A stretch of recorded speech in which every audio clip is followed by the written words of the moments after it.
to another edition of the Blood Brothers podcast. We've got no Sean tonight, but we do have a Rob. Hello there. And we do have a very wonderful guest. Most recent book, The Pact, and that's a little clue. Hello, Sharon Bolton. Hello, thank you for having me. Thank you for coming. How are you today? I'm very well, thank you. Yeah, bit nervous. This is the first interview I've done in about 6 months since the Pact launched back in April. So I think I've got out of the habit. I've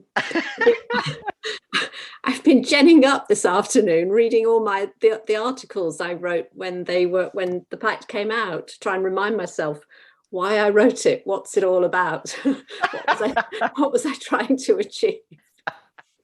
It's hard because I imagine you've written something since then. Of course, yes. Yeah, I've got I've got 2 books in production, ready to come out next year. And I'm right in the middle of drafting the book that will eventually appear in 2023. So yeah, The Pact feels like a book I left behind a long time ago. Wow, that's 4 books back. Yeah. But this is something we have to do. We have, when a book comes out and we're promoting it, we have to go back and get back into the mindset that drove the book in the first place. Absolutely. Well, let's not put your homework to waste. Please, can you tell us about The Pact? Do you want the elevator pitch or do you want the long? You give us whatever you want to tell us. Okay, so it's the story of a group of 6 friends. They're very privileged young people. They're at one of the country's top independent schools. They are on the brink of getting their A-level results. They all have places at top universities. Their futures are golden. But all summer long, they've been playing a very stupid daredevil game. In the middle of the night, they pile into a car and they head towards the M40, which is very close to where we live. And they travel one junction down the M40 on the wrong carriageway into oncoming traffic. Now, all summer long, they've been doing this. They've done it 5 times already. Each of the friends has been taking a turn at the wheel. On the night before their A-level results, it's the turn of the youngest, shyest, most timid of the 6 friends. They're all pretty drunk. They've been taking drugs. They really should not be in a vehicle, but they decide one last try. They're going to do it. So they get into the car. They head for the motorway. They enter the carriageway going the wrong way. And of course, it goes horribly wrong. They're involved in a collision. A woman and her 2 young children are killed. Well, that's it. Their lives are over in a fraction of a second. But one of them has an idea. He says, well, hang on, guys. We don't have to say that we were all in the car. We can say just one of us was. One of us takes the blame. And takes the consequences, and then the rest at some time in the future will make it up to that person. And one of the friends volunteers. It's a girl called Megan, who in theory is the smartest of all of them. She's the head girl of the school. She says, I'll do it. I'll say it was just me on my own. I'll do whatever. I'll go to prison if I have to. But here's the deal. When I come out of prison, each of you will owe me one favor. Anything I ask, whenever I ask it. Well, they agree. Of course they do. You know, they've been thrown a lifeline. So Megan takes the blame. She goes to prison, and then 20 years later, she's out, and she wants payback. Oh God! That wasn't an elevator pitch. That is how you do it. My word. Right. When this thunked onto my doormat at home. And I picked it up. For a start, it looks sensational on the front there. It looks absolutely beautiful. Yeah, it's beautiful. It's completely arresting. But the blurb on the back, so I immediately went, ooh, and then the blurb on the back, and then, oh my word, wow. The hook, the nature of the hook here is, I'm determined not to spoil anything at all, and I won't. But goodness me, this is one heck of this is a predicament that you want to follow through and find out what goes on. I couldn't predict anything that was going on here. And I'm not going to talk about anything I'm determined. I'm terrible with giving away the spoilers, you see, Sharon. I'm awful for it. But I don't think my jaw came back up to rejoin the rest of my whole head until I was 50 pages in. I was just agog at what was going on in that sort of that fascinated way, you know, that we have when we all have a look, don't we, when people are under the most awful circumstances. And it was watching it in real time, or reading it, sorry, in real time, was just deeply compelling. Can I ask? My husband read it for the first time and said, it's like running your fingernails down a blackboard. You're thinking, how much worse can this get? Oh, I know. And it oh God. But so fabulous. So fabulous. And this hook, this idea, what's the kernel of this idea? Do you know, the best story ideas come from nowhere. And then I almost forget where they came from, but they do stay with me. And it's only happened to me a handful of times. It doesn't happen with every book, sadly. I wish it did. But every now and again, I come across an idea will occur to me that I think that is good. I have got to write that. And the idea came as the 5 favors. That was the start of it. Somebody who is owed 5 favors for something. What could those favors be? Yeah. And so the favors almost came first, and we had quite a lot of fun thinking of, you know, each one had to be more outlandish. Yes. That central idea of 5 favors, it feels favors quite the fun bit. Yes, yeah, it feels like, you know, like a classic fable, you know, like a Greek myth, or maybe a Shakespeare, you know, like what do you do if you have 5 favors? You know, what and these people are, you know, yeah, what would you ask for? It opens up. Megan is not asking for things she wants. She is maximizing the potential for revenge on her friends who have let her down so badly. So it's not what do I most want, it's what do you least want. Yes, yeah. And then in comes, you know, Megan's motivations, because this is what happened when I was reading this, is that I find myself, what would I do in this situation? Yeah. And with each one of those central 6 as well, what would I do here? What would I do here? And it forces such ghastly questions of yourself. You know, it really does. I'd be delighted to point out at this point that I wouldn't have been in this situation in the first place, going down the motorway on the wrong side. But yeah, incredible. Yeah. Sorry, I was just going to say it's so pacey because of the chapter lengths. Was that something that you intentionally did? Sorry, because of the what? I missed that. The lengths of the chapters. Oh, that is, yeah, I tend to write short chapters. I think that's just a style I've developed over the years. Maybe it's just the way my brain works, the way stories unfold themselves to me. But I find short chapters very satisfying when I'm reading someone else's book. Yeah. So I just to sort of naturally absorb that way of writing for myself. It's a cheap trick, to be honest, to keep the reader's attention. Short chapters, especially if you end the chapter on a bit of a cliffhanger or a bit of a question. You're forcing the reader to go on and read the next page. Yes, that's the idea anyway. It's definitely that.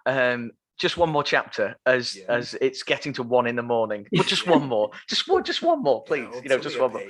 Yeah. My wife is hitting me. You know, go to bed, Rob. Sharon, who was of the central 6? Who was your favourite character to write?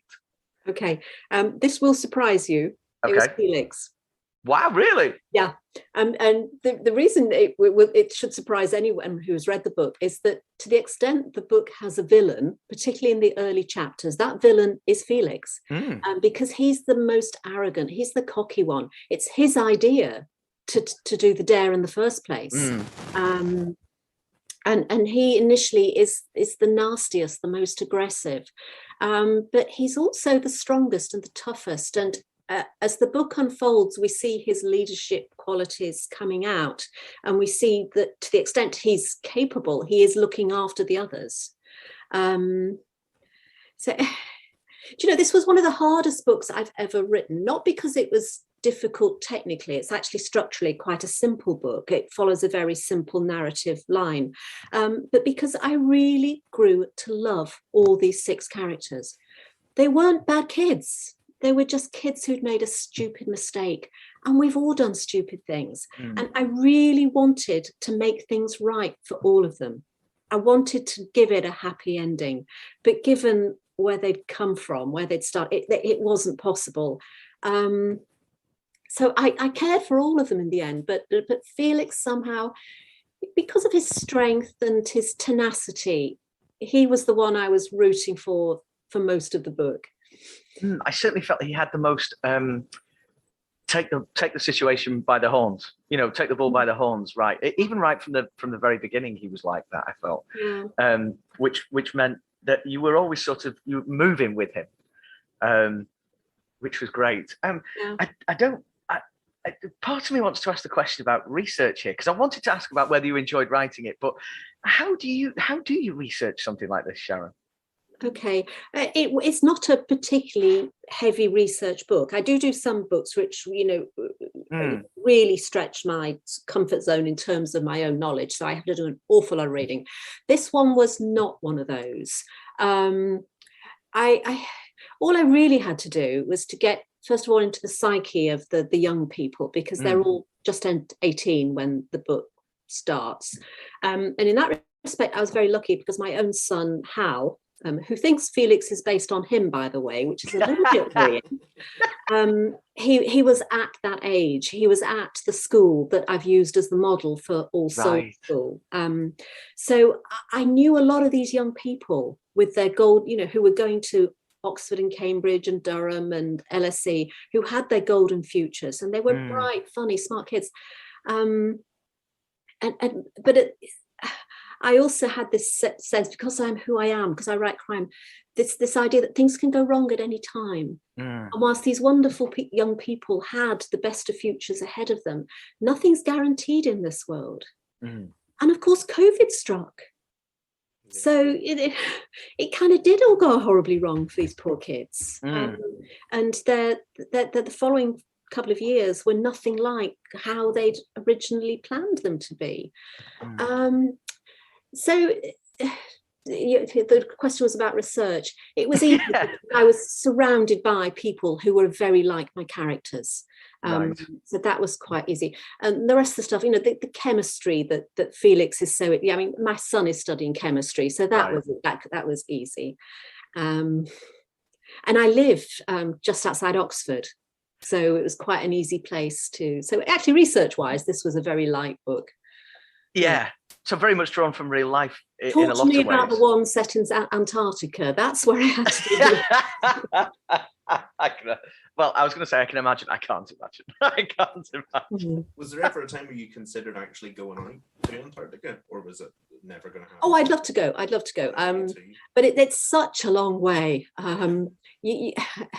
And I never managed to persuade my husband to give up our 2-week summer holiday to go to Antarctica. But we will go one day. We will. Obviously, The Pact is one of how many novels is it now that you've written? Oh, Lord. The Pact is number 13. Wow. Really cool. And please, could you take us right back to the start and talk us through how you first got into the writing game? Oh God, this is embarrassing. I always hope people won't ask me this, but my career was in marketing and public relations for quite a few years when I was younger. And one day I took a journalist from the Daily Mail out to lunch. Now, he's a lovely chap, but he didn't want to spend his lunchtime talking about life insurance and pensions, which is what I was promoting at the time. Neither did I. So we just got chatting, and he told me he'd just taken a week off work to write a novel for Mills and Boon, because he said they're 50,000 words long, and he thought he could write 50,000 words in a week. Whoa! Journalists. He said they pay £15,000 a novel. And I had a big student loan at the time. I thought, blimey, that's a lot of money. I wonder if I could do that. So by the time I got home that night, I had the plot of the Mills and Boon novel completely formed in my head. Well, there is only really one plot to a Mills and Boon novel, isn't there? And I had the heroine, who was a much younger, prettier version of me, and the hero, who was the man of my dreams. And I sort of went upstairs, opened my laptop, sat on my bed and started writing this Mills and Boon novel. And it just came pouring out. It was like falling off a log. Now, I never actually had anything published by Mills and Boon, but that was the start of it for me, because that's when I learned that I could write and that I really enjoyed doing it. And that gave me the bug. And it was several years before I did have a novel accepted by a publisher, but that was the start of it for me. That was when I knew this is what I want to do. That's amazing, because our listeners do really love the beginning stories for all their favourite authors. Yeah. That is one of my absolute favourites, that one. It really, really is. That. Although it just came pouring out when talking about a Mills and Boon novel. Yeah. It's fabulous. And maybe have Mills and Boon ever got in touch and said, do you still have that manuscript? Oddly enough, no. I wove in a few too many murders. Well, fabulous model though, because I didn't know that's what happened with Mills and Boon.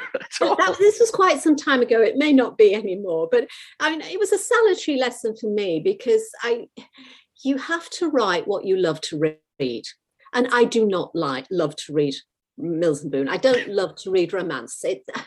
I can take it or leave it. I was writing for money, very cynically. Yes. Yeah, I still write for money, but you have to write the sort of book that you're going to love to read yourself. Yes. So whilst that was the start of the process for me, it was not going to be successful until I found the story that was the right one for me to tell. Probably a good 10 years later, to be honest.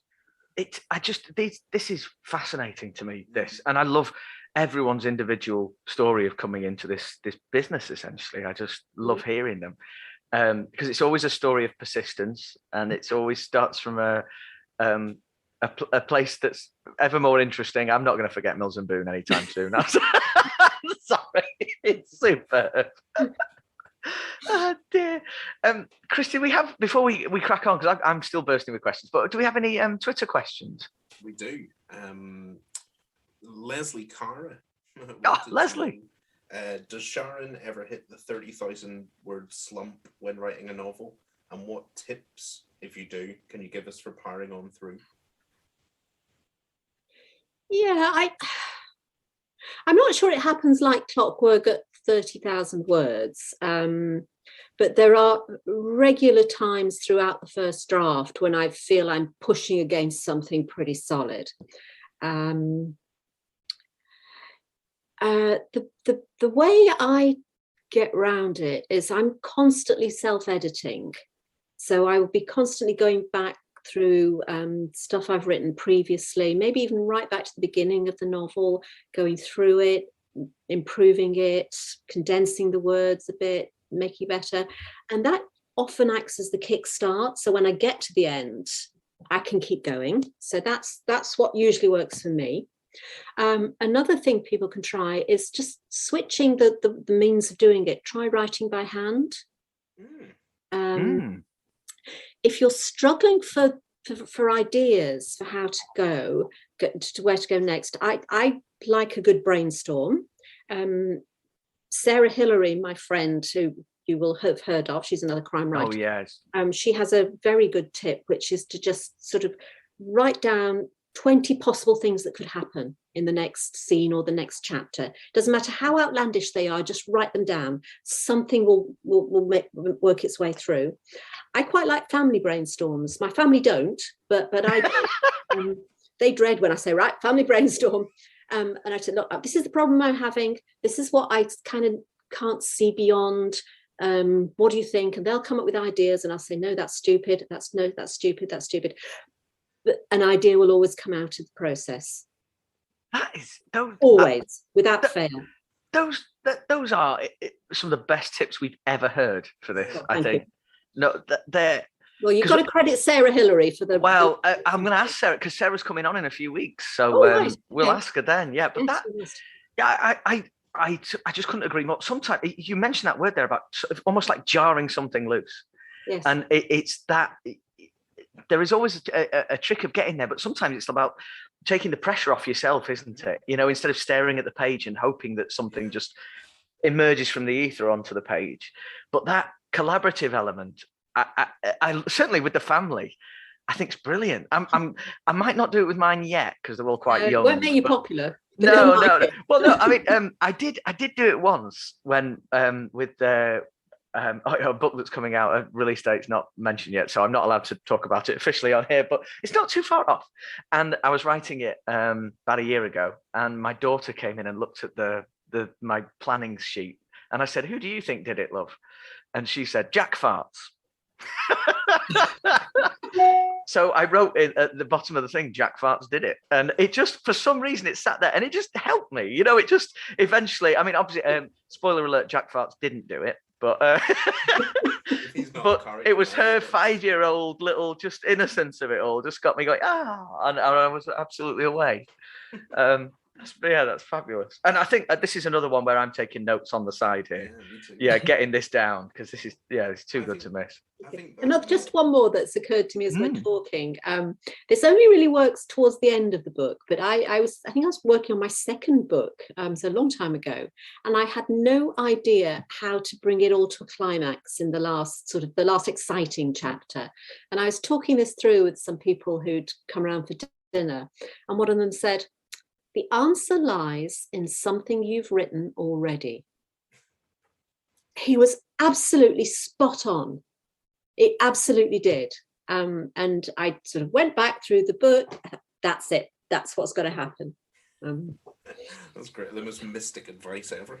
It is, isn't it? And it's just, it almost proves that your brain subconsciously works it out as it's going along. I love this game so much. Yeah, it's so good, isn't it? Working for a living. Yeah, making stuff up. It's great. Chris, we had another one, didn't we? I think we did. It sort of links to what I wanted to ask as well. So, Philip Kimbrough, I think, said, and I like the way he phrased it. When will we be able to use the "Take My Money" meme on the announcement of a new Lacey Flint?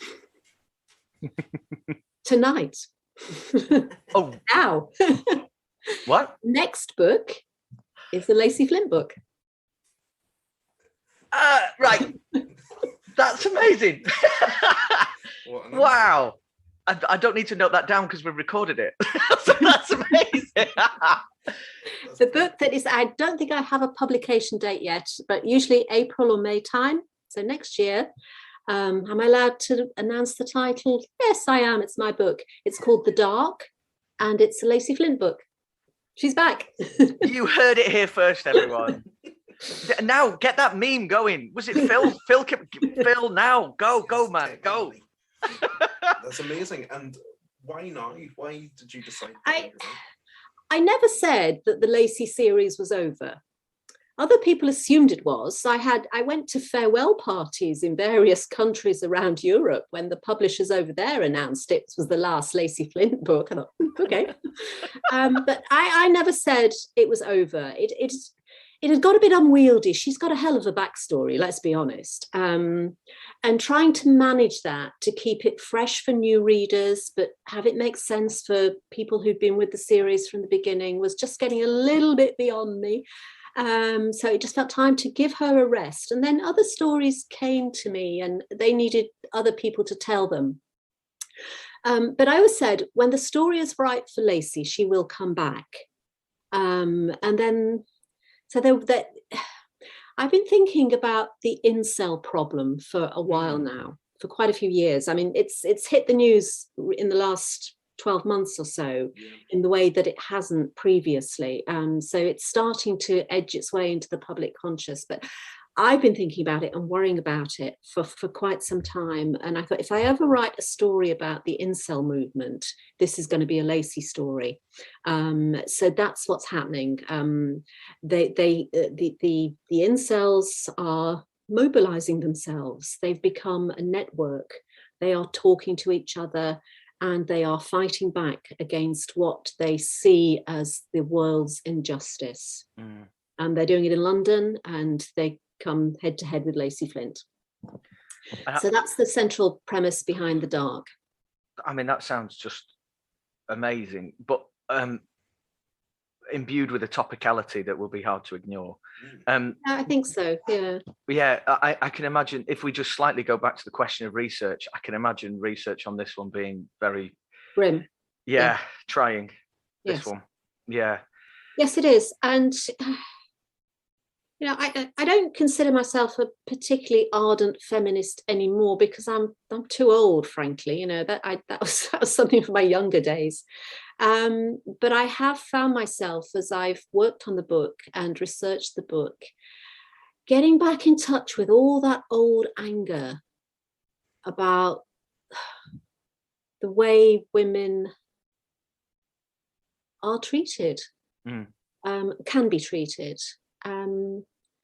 And that the fundamental injustice of the fact that we are weaker physically, and that's a disadvantage we can never completely overcome.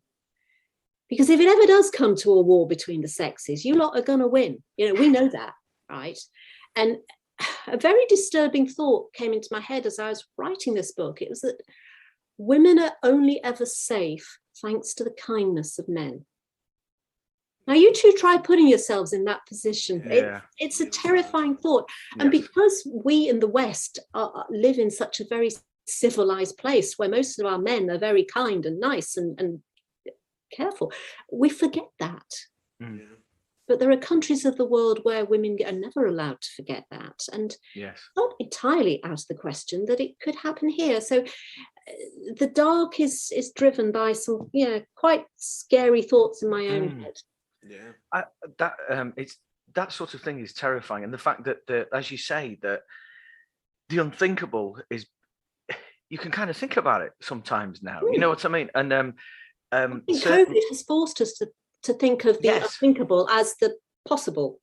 Yes, absolutely. I would certainly say, and this goes with great respect to our American audience, that the events in America over the past 4 years and how it got to January 6th, certainly, I just could never see that happening. And then, wow, here we are, I think I might have mentioned this on here before, but Will Dean in his last book, Bad Apples, said that as a civilized society, we're only 5 bad decisions and a charismatic leader away from destruction. I just thought that was so prescient and on the ball and too disturbing for me to try and, get my head around in a lot of ways there. Yeah. Wow. Well, so I mean, but it's an exclusive, isn't it? The Dark is coming, and Lacey Flint is back. And yes, that was. Yeah, I haven't. It's not been a secret. I mean, I might have mentioned it on my Facebook page, but yes, it's definitely happening. Yeah, we're claiming it now. That's it. We're claiming it. And how did it feel getting back into her world? Was it something you had to work at, or did it come fairly naturally? It was nice. She probably is my favourite character, of all. So it's great to have her back. But it's a little bit challenging because the backstory that I mentioned previously, I had to get to grips with that. I decided I was going to come absolutely clean and just assume that people are reading the series from the very beginning and they don't know anything about Lacey Flint. So I have to explain who she is. Okay, so the secret of her past is not a secret anymore. And that feels as though it will help with future books, that it'll be sort of easier going forward.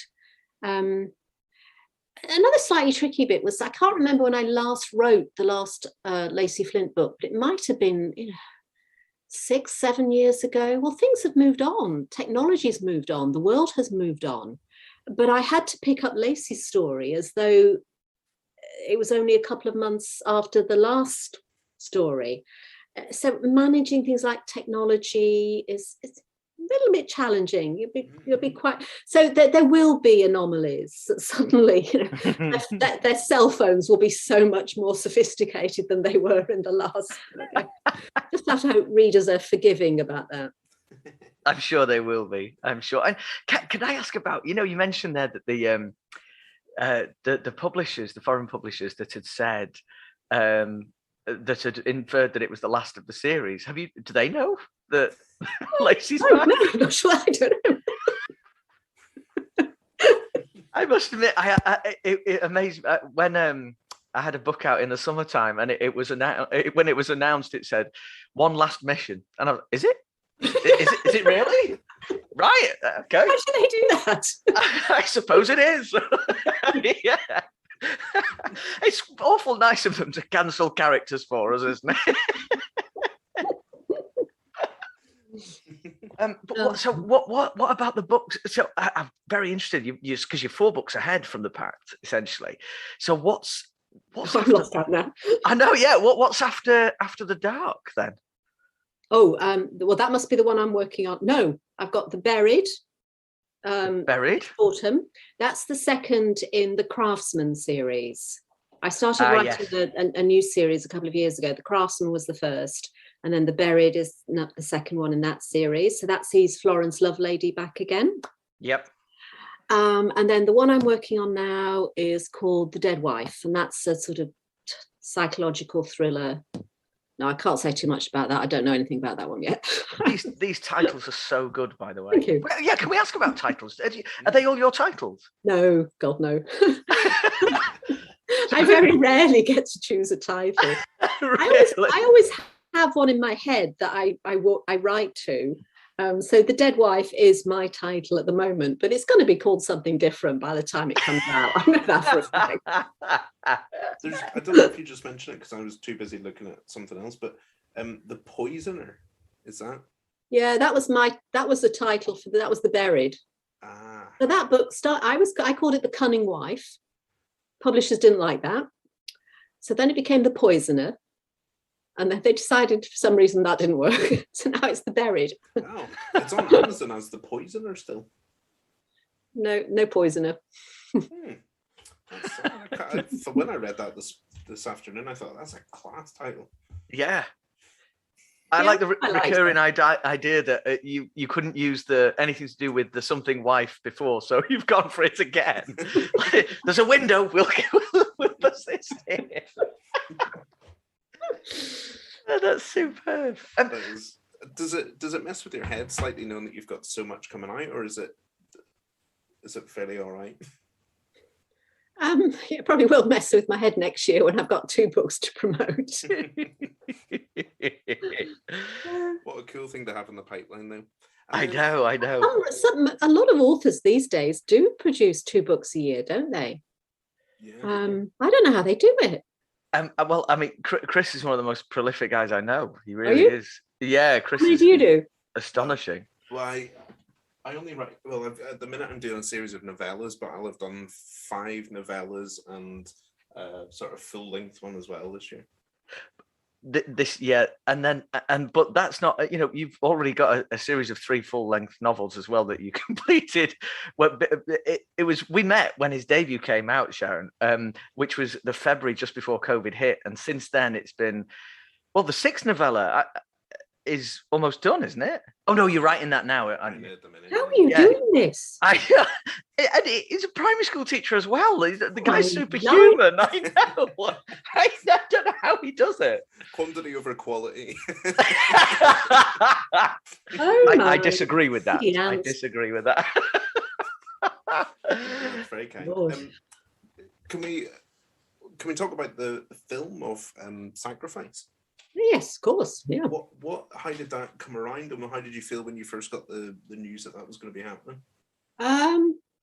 Gosh, now you're going back a bit. So Sacrifice is my first book, which came out in 2008, and I think I got my publishers I got publishers for that in 2006, and it it attracted film interest very quickly. I think at the Frankfurt Book Fair that year, Polanski was reading it at one point. He turned it down, which probably just as well. But so the film rights sold before the book came out, which was very exciting, obviously. But then you learn in this business that film and TV deals usually go nowhere. And even if they do happen, they take a very, very long time. So it was 8 years from selling the film rights to Sacrifice actually appearing as a film. And during that time, there were so many occasions when we thought, this is it, it's dead, it's gone. And then somehow it would get resurrected again. And the process is a bit like sort of building, what's that game where is it Jenga, when you're building? Oh, yes, yeah. So you take little bits out and reposition them. You're building this tower. You have to get the writer in place, the finance in place, the director, the producer, the insurance, and then more finance, and then a financial will pull out. And then you've got to you're constantly trying to build this tower, and pieces are being pulled out all the time, and the whole thing will fall over, and then somebody will start it. And this goes on for years, and it did with Sacrifice. So by the time I don't think we believed it was going to happen until it actually came out. We sat down and watched it. Days before filming began, it was still looking a bit unclear. Really?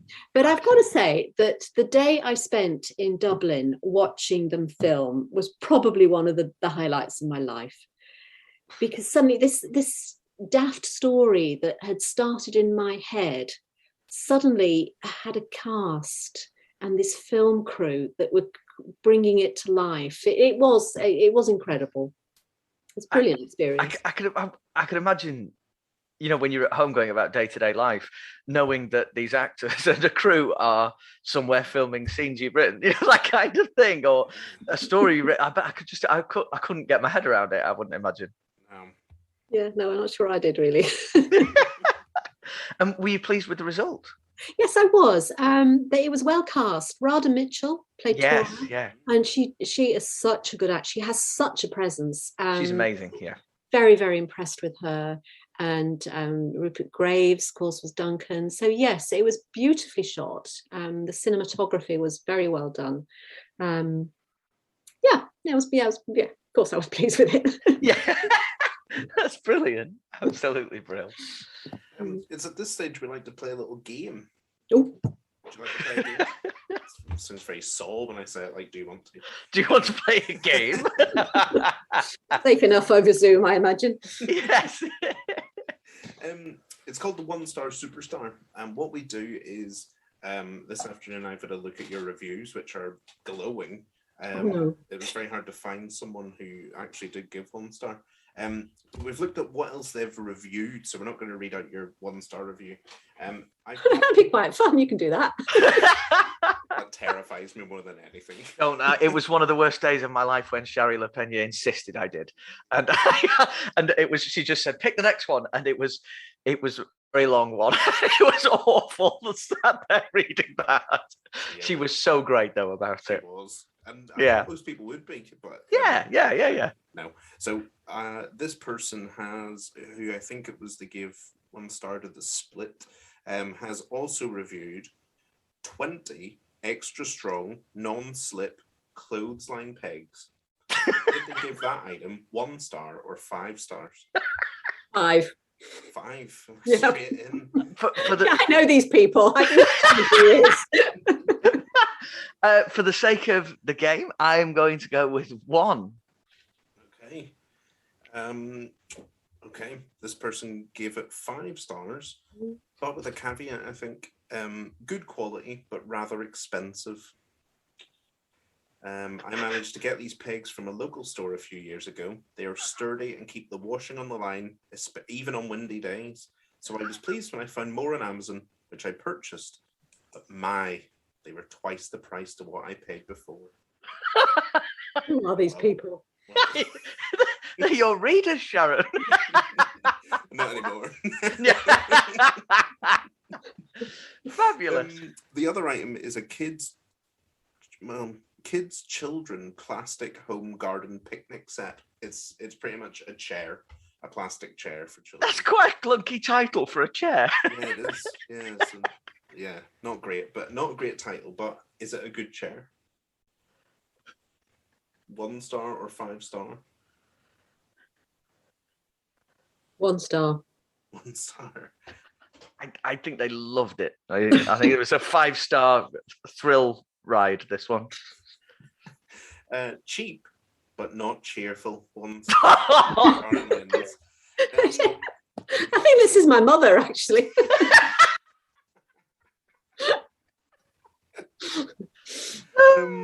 You get what you pay for, they say. Well, I paid £14 for this very flimsy table. Oh, sorry, it's a child's table that will have cost pennies to make. To have any chance of it being sturdy enough to be of any use, the badly fitting legs had to be hammered into place, which then, of course, negates the idea of this being easily stored away because you can't remove the legs. Just awful. There you go. So not a happy chappy. Excellent stuff. A couple of great finds there, Chris, as usual. They fascinate me. Yeah, same here. At this point, we usually ask, Sharon, what are you reading at the moment? Oh, well, I asked my readers via my newsletter to send me their best recommendations for dark, creepy stories for the autumn, because I think the autumn and the winter are the best time for reading scary books. And I had 3 very good recommendations, and I can show you 2 of them. Excellent. So the first is Dark Matter by Michelle Paver, which is a ghost story. I think I've heard of that, but not read it. So looking forward to that one. And then this is The Story Keeper by Anna Mazzola. Now, Anna's a writer that I've heard a lot about, and she's been registered with me for a while as someone I should read, but I haven't read her yet. So I'm looking forward to that one. Oh, what a pair of choices those are. You know them both. Yeah, Dark Matter, I think. Michelle Paver, I just think she's unbelievable. Dark Matter is one of my favorite books ever, I think. Oh, excellent. Yeah, like literally. Sorry, I've really set that up now. I really live up to it. But seriously, in terms of informing me and inspiring me, I struggle to look further than that. Her books are outstanding, and Anna Mazzola as well. Her work is just outstanding. So yeah, good, super choices. Well, they're not mine. My readers recommended them, but I like the sound of them. Yeah, well, sometimes it's hard, isn't it, to think of what to read next. So I like that idea of asking, "What should I read? Come on, tell me." You've got to be careful. Don't do it on Twitter. No, don't.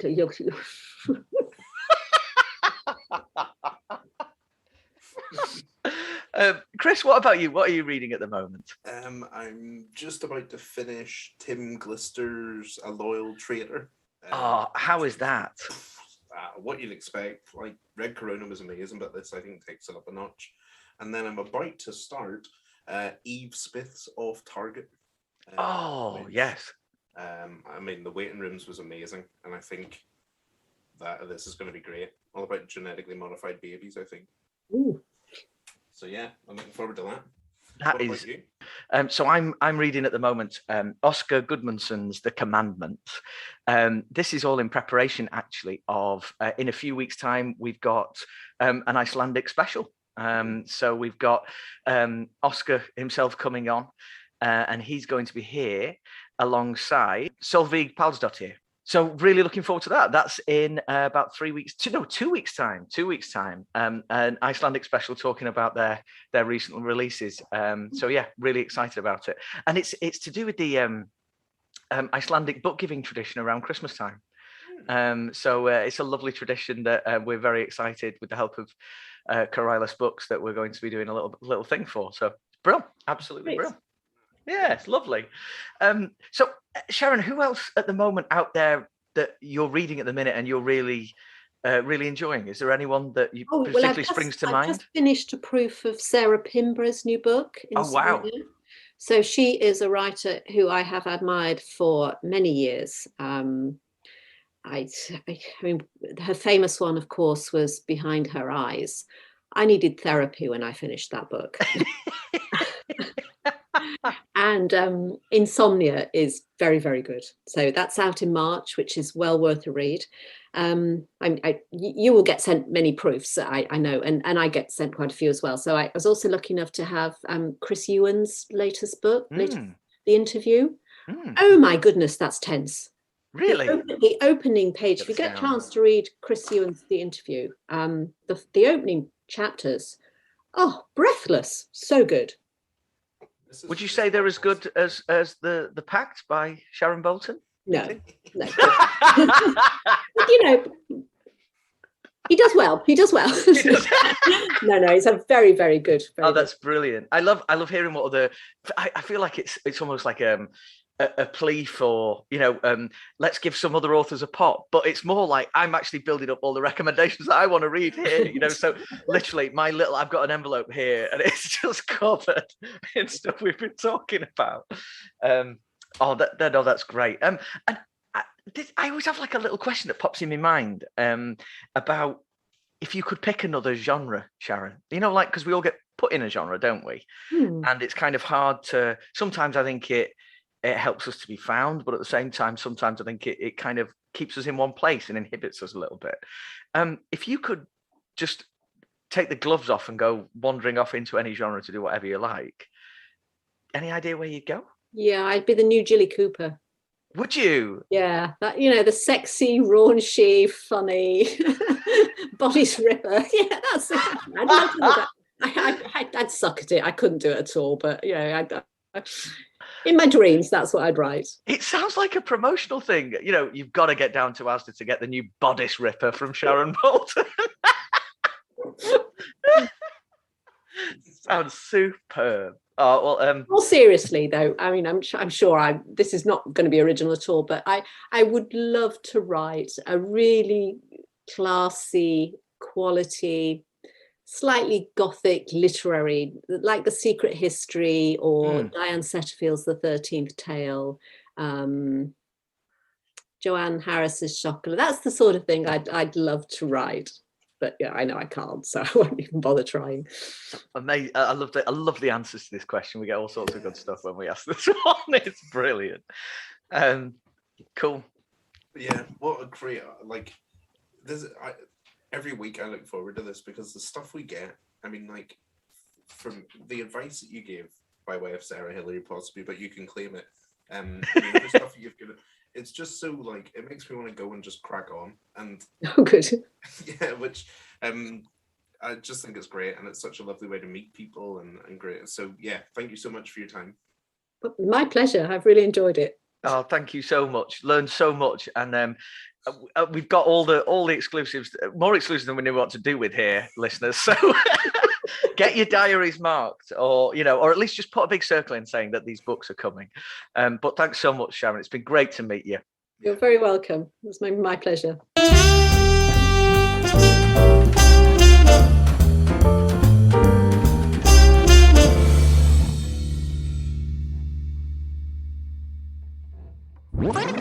This is a tale of the supernatural. The Tapes, a podcast of the uncanny. Do you believe in ghosts? Join me, host Christopher Goldie, and guests as we discuss the best in unsettling television and film. Who is this? Who is coming? Find us on Facebook, Twitter, and Instagram. Search for @TheTapesPod. Part of the Pod Dojo Network.